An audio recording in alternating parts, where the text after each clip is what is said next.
Jump, c'est une aventure magnifique où la langue de bois n'existe pas.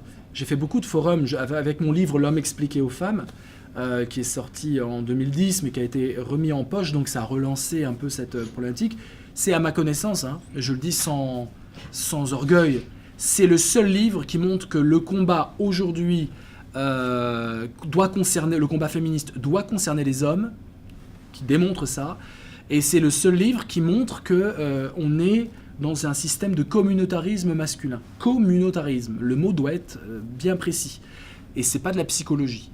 Dès qu'on veut psychologiser le problème de l'ambition féminine, etc., on enlève le côté politique. Il y a de la psychologie bien sûr, mais c'est aussi l'organisation politique et l'entente tacite des hommes entre eux pour exclure les femmes. Et donc le Forum Jump accepte cette parole, d'ailleurs il m'invite souvent, et j'ai beaucoup de plaisir à chaque fois parce que la parole contradictoire, elle est là. On n'est pas dans un dogme.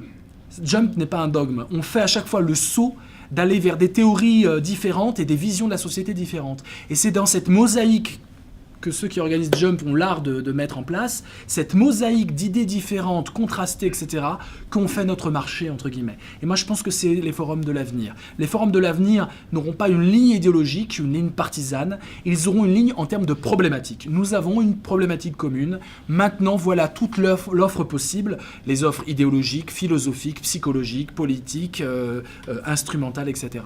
Et donc voilà pourquoi Jump semble être à la pointe d'un combat nécessaire.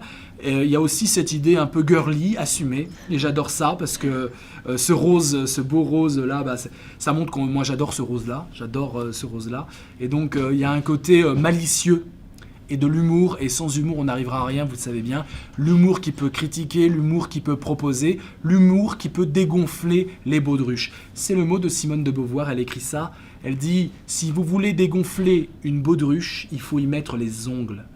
Hein, donc mettre les ongles, c'est avoir un humour corrosif qui fait un peu mal là où ça fait mal. Voilà, et on sait très bien où ça fait mal concernant les hommes.